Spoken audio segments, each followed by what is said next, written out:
Welcome to another episode of the People Ask About Web 3.0. In today's episode, we have Maxime. He is a CTO of a NFT marketplace called Recent Art. It's a very niche marketplace specifically for certain kinds of NFTs dedicated for artists.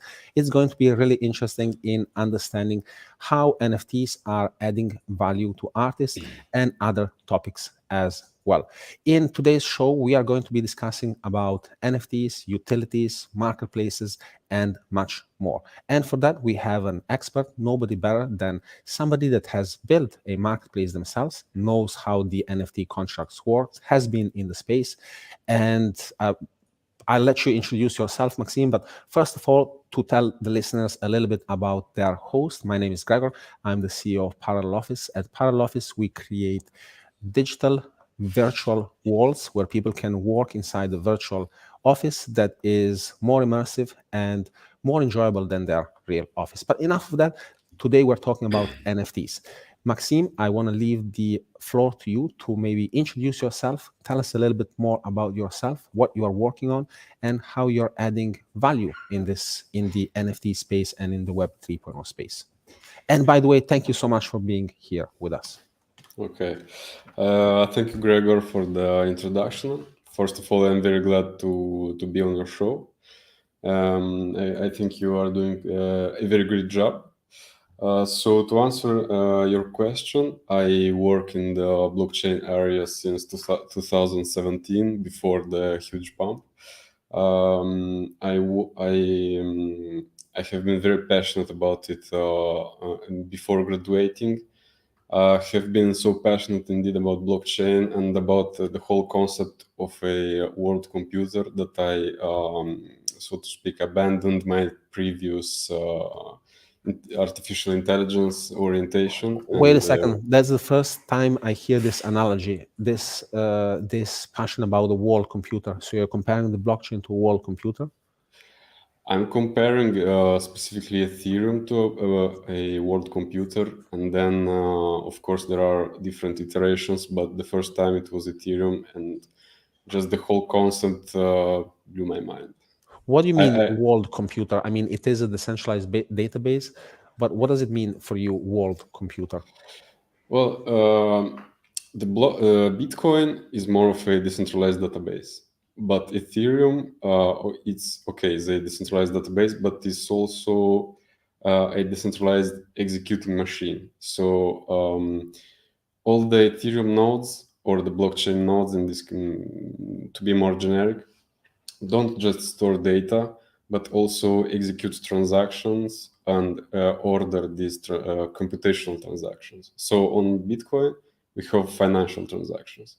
But on Ethereum, we have computational transactions, and the outcome is that we have a world computer. Basically. I understand the analogy. And it makes perfect sense having a distributed amount of computers all around the world working in one single network, not being controlled by kind of more or less. Ethereum has a CEO, so it's not controlled by anybody, but still, it is the closest that we can get to something that is different than Web 2.0. Why don't you tell us, what are you doing right now? What is Recent Art? What is Recent Art? You are the CTO of Recent Art. It's an NFT marketplace. Tell us a little bit more about it and how it's different from other marketplaces. Okay, so I joined Recent Art slightly more than 1 year ago in its infancy. And I like to call it an on-life marketplace, meaning that it's not just an NFT marketplace, but each NFT you see on that marketplace, it's the product of an artist, of a digital artist in this case, but also of a real-life event. So each NFT you see has been projected into the real world, real galleries, and even real monuments like the Arch of Peace, which we could talk later. So does the NFT give you the rights to that digital asset, to that real world asset, or is it just a digital representation? It gives you the right to that real life asset. Because it's digital art, so the NFT has attached to its metadata exactly the file that has been projected into the real world. So, and we do also attach something that other projects don't do. We also attach like legally binding documents to that NFT besides the art itself. So Okay, there so are all the rights that the owner has. okay, so for example, let's say somebody buys a portrait or a picture, and they buy the NFT initially. They buy the NFT, and once they're buying the NFT, they're paying with cryptocurrency, I imagine, right? Yes. Well, initially we wanted to do both, like directly fiat and crypto, but unfortunately the direct fiat thing is not working because at least in Italy for now, because it's like the payment providers are scared of legislation. It's still a gray area, so they don't want to experiment with too many startups. But so now we provide crypto solutions only, but there's a very easy way to convert fiat from crypto now. So that's not really Okay. an issue. Okay. We have lots of users that are like from pretty much previous generations that and don't know anything about computers and blockchain accounts, and still have managed to buy a couple of art works. Understand. Tracking back to the steps that we're doing, we visit the marketplace. We choose an NFT that we like. We connect our wallet to it, and we pay with crypto. Now, when that happens, we receive our NFT, and what about all of the other things, all of the other utility that you are telling us? How do we receive that, and how do we visualize that, for example? Well, that's actually a very interesting question, because that's a work in progress. The utility in itself that already exists is that you have the rights to reproduce the artwork itself in any place you wish to. But we are now working on a different sub-project, which is called Moniverse. We are trying uh, to define a very unique set of utilities to that sub-project, and based on the outcomes, we are also going to apply the same utilities to the on-life recent art marketplace. Can you give some examples of these utilities? Well, for example, if some digital artist projects the artwork on a monument, and we do a very big huge impact event like we did on the last Christmas in Milan on Arco della Pace, Arch of Peace. So if we do that, for example, the token holder will be able to freely come, enjoy the moment with us, to have real life experiences. Because I was there, and I have to say I have never seen something like that. It was an amazing experience. Like an entire huge monument was showing our artwork, and it wasn't just a passive like projection, but a multidimensional. So the arch it was like moving in real life. It was something So really was this an NFT? Was this exhibition, was the ticket to the exhibition an NFT, or was the actual art that was being projected somebody's NFT? Well, back then we were in our infancy, so it wasn't yet an NFT. It was the artwork, which we are now tokenizing thanks to the Moniverse. So it was an experimentation, and we want to repeat that, of course, even in more huge than these ways. Experimentation, that is what is happening in the NFT industry right now. I mean, this is people are discovering this great new way of creating contracts in a digital way, and it's unbelievable how many use cases and utilities can be done that are just more than collectible 10,000 collections of Yes. layered images that serve no purpose except provide some Yes. sort of rarity. Uh, What it? let me just tell you Yeah, about one another huge impact thing is that, for example, we projected our artwork on Arco della Pace, yeah, on the Arch of Peace, and on the secondary market, a certain percentage of the revenue will go to the local authorities to empower the curation of this monument and to keep them clean and so on. You know that yeah. cultural heritage stuff, which I'm not an expert really about, but we have in our team experts. So we not just do that for ourselves, but reasoned art is also a benefit society. So we do also this for the environment, for the local environment. Okay, that's great. I go running in near Arco della Pace, Mm-hmm. in Yes. Sempione, so I pass by it in front pretty much almost every day. One and it's a great location. It's a great place to especially project this art. One thing that I got a question from hearing you talk about this, and that is, how did you guys get a chance to project your art on Arco della Pace? Well, it was a huge collaboration with Comune di Milano, which in English would be with the local Milan authorities in Milan. As a CTO, that wasn't really my part, so I was coding smart contracts. Okay, okay, Meanwhile, okay. The while the more team, interesting, it's actually the yes, more interesting, in my opinion, the more interesting part. yeah, yeah. Uh, you're working in an NFT marketplace.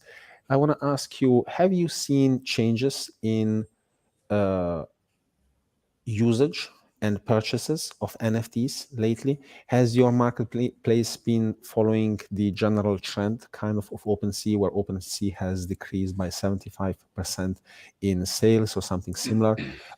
Is this, in your opinion, applied to the entire industry? Not really. What are your thoughts on this? Well, if you ask me what was the effect on us, well, paradoxically, we didn't feel it because we are right now on Polygon.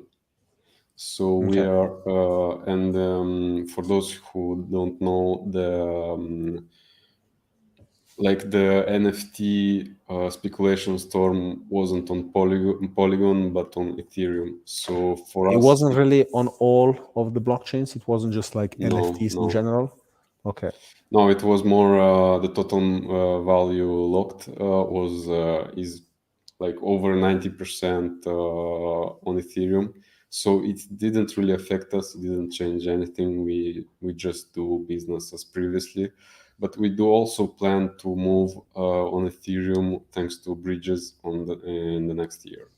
So So we I will. have a question before you continue, because I think it's very interesting.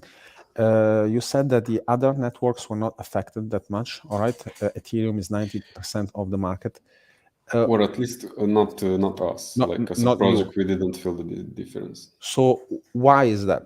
Is that because there is a different user base on Polygon and Ethereum? Is it because there were more scam projects on Ethereum than Polygon? Is it because what is the reason that yeah? Well, it's also I think the main reason is that Reason Dart is the user base of the Reason Dart isn't just crypto. We also have legacy collectors which Mhm. collect art this way. And since we don't have just crypto users that speculate, although I see nothing wrong with that. Yeah. But we don't just have this type of users, so we didn't feel like the effects of the bear market, of the crypto bear market. Okay. So you guys basically just attached a NFT to an already existing product and had already a user base that enjoyed this product and would purchase this product. With adding the NFT, you just open the door to more people to purchase this product and Exactly. to a new use cases as well. What do you Yes. think, you being in building NFT marketplaces and being in the whole NFT space, you've seen it born, you've seen it getting hyped Mm. up, and you're seeing it right now. What do you think is happening right now, and what do you think the future holds for the NFT market? Well, I think that what is happening right now, of course, isn't good if you're speculating, but I think that this has nothing to do with the potential that this technology brings. I think that we with NFTs and also with other Web3 constructs, we just scratched the Exactly. surface. This is just I think that it is very insignificant the current market conditions. It has nothing to do with the potential of this technology, and I really look forward years from now on to work in the field and bring value. So to me, it doesn't matter if right now some collections don't sell and so to speak. Everything is they have been overhyped, these collections, Yes, sure. because 99% of them serve no utility or are a kind of a promise of utility that's going to come in the future, but most of the time it doesn't really come. Is there any advice you would give to people that are interested in getting into NFT creation and kind of starting their own NFT projects? Into NFT creation, you mean as an artist or as some entrepreneur that wants to make a As collection or a marketplace? exactly, so as somebody that wants to add more value to their business with Mhm. NFTs, but they're not a developer, they're not a coder. Is it possible? Okay, they're not. So I guess the question is more about artists. So they are not developers, but they want to kind of profit, not to profit, but to leverage this technology to enhance the way they're being appreciated Or in I the could world. have a business application and I would want to sell licenses with NFTs. So let's say I create a business Mm. application and I say I want to make it really exclusive. I'm just going to create 100 licenses for this application. I'm going to have them as NFTs. Is that something Sure. that's possible, first of Absolutely. all? Absolutely. And can somebody with no coding knowledge do something like this? With by using like I don't know, like for example, like right now, if you want to build a website, if you want to build an application, if you want to Mhm. do other things, you have low code tools that can help Mhm. you kind of mock up a website and actually do a good job at it. Like for example, like Wix or something like that. You can use Power Apps to build applications and stuff like that. Do we have Mm. a Web 3.0 kind of no code platform that can build apps? Well, of course, as a Web3 CTO, I'm not interested into no code, but because True, good point. I'm very high Yeah. code. But I already know that there are projects that allow you to mint and issue NFTs and create collections with basically no knowledge. So in many areas, including intellectual property and many other areas, so I see no issues with your example.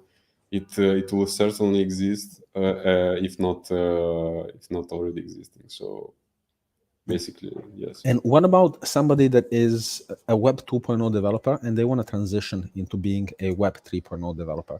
What is it that they have to take into account? Is it kind of a hard process? Well, the main point, the main key point of this transition is that a Web 2 developer have to know that a Web 3 developer is not just about developing, but also being a knowing stuff about research and cryptography. So developing is one thing. You have to develop less code because well, that's actually not true because once that's the second point. Smart contracts are shorter than many other programs, but you also have to write a lot of tests. Like 10 or 20% of a project is smart contracts, and everything else is test. So besides Why is that, that so? Why is that so? Why so many tests? I mean, you can theoretically in website development or application development, you should be writing tests to test your code as well. But mm, most of the time, people don't really write that many tests. You're saying that it's more important in of course. smart contract development to write tests than in normal because I guess once you deploy, there's no going back. Is that the main reason? Exactly. So it's Mm. not that it's just more important, it's crucial because of course, when I deploy a website, okay, there's a bug, I can just change it and Mhm. it deploys again, and we are all happy. But when something wrong with the smart contract happens, that can be very painful. People can lose their money. Your project loses credibility, and maybe also your persona. So that's a very huge risk. So you have to test everything as if there is no tomorrow. So to Good okay. point. This makes me gives me another question. Is there third-party services that provide audit on smart contracts before deployment? Yes, sure, but that's even another question. Like even before talking to an auditor, you have to test everything because auditors, Right. it's not that they write tests for you; they just point out your issues. Mhm. But the testing has to be done by you. They have their own tools. They provide you their own advices, but you have to test it anyway. Understand. Understand. So what is the process for Web 2.0 developer to become a Web 3.0 developer? What would be the first thing that you would suggest? All right, I learned a little bit of cryptography. I learned a little bit about how the blockchain Mm. works. What should I be doing next? Well, as I said, we start by reading a lot and not just by learning to code, because we have to know, for example, from the most basic cryptography primitives, starting from the Merkle tree and so on. This is just the most basic. And then learning also what the past issues have been in the industry. For example, looking at known issues, security issues as the DAO hack, and learning from history. That's very important. And That's a great advice. yes, Learning about the security hacks that happened yes, in the past and being aware of these. That's something that I ask all of the listeners to make a note of that. I've mm, seen this in interview questions. I've seen this in different places uh, where to test the validity of a CTO or somebody that is in a Web 3.0 space, they have to be aware of the different hacks that happen in this space. Awesome sure. advice. And I guess the last thing that comes into my mind now, real time, is coding. Actually, programming smart contracts is different in a way that you have to be the most efficient possible. Because if your code, even if your code is secure, it works and it has no security issues, it can cost a lot, and your users will end up paying huge gas fees. So basically, that's another topic. Optimization is crucial.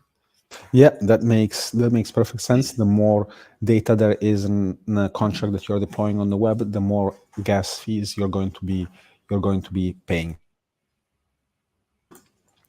I wanted to thank you, Maxime, for the time that you have given us. This has been very insightful. I just before we close the show, I want to ask you if there is anything else that you feel like we should talk about, that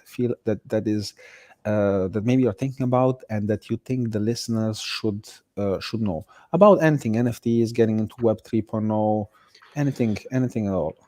Well, of course, we focused on NFTs, but there are a lot of more Web3 constructs that have to be explored. For example, the DAOs, but decentralized autonomous organizations. But I think that the next big thing is actually, and we already know it's nothing new, is the metaverse, Hmm, and we have to experiment how NFTs. The metaverse is actually a combination of multiple technologies, ranging from exactly. IoT, virtual reality, and so on, and even augmented. But since I'm focused more on the Web3 blockchain space, I'm eager to understand how blockchain and NFTs will manifest themselves into the metaverse, and what actually the metaverse will become. And for some people, the metaverse already exists because it's also a subjective thing. If you the entire day think more about something in a computer than more than something in real life, you already have the metaverse, basically. So it's not just a objective thing, but also a subjective thing. So Very, very, very good point. But you can also look at it as right now the metaverse. Well, right now we are spending our time in front of 2D monitors and computers, and we are whatever we're watching Netflix, we're working, we're coding, we're doing our things in front of screens. Now, what is a better way of improving this experience? The metaverse. exactly. So it's not taking away from reality, it's just replacing what you're already doing with the currently old kind of technology, and is improving it by making it more immersive and more enjoyable Yeah, overall. yes, and last thing I want to say, that the main challenge, I think, besides technology and so on, we should make it functional to people's lives. Like we want to actually improve people's lives uh, instead of implementing the metaverse as kind of a trap, which many are talking about. So that's I think is the biggest challenge. And also, last thing, we and our team are launching a collection. That's another topic. In November, on the 11th of November, it's called Moniverse. We are just on our episode one, Arch of Peace, and you are welcome to sign up. We are waiting for you, and also Gregor, thank you for having me here. No problem. How do we sign up if we wanted to join? Well, first of all, just follow on Twitter, join the Discord, and follow Awesome. follow the process. Yes. I will take the links that you share with me, and I will include them in the description of the podcast and the video, so that anybody that is interested can follow along the project. And it's a great creative NFT project. So I will be checking it out Okay. as well. And I would also love to see what you guys do at Arco de la Pace, especially because it's very, very close by to me. Okay. Maxime, thank you so much. Thank you for taking time out of your busy schedule to be with us, to be with the Web 3.0 community and people interested in this space. So thank you again, and I hope to see you again in the future discussing other topics. Thank you, all of the listeners. Maxime, thank you one more time. Thank you. Bye bye.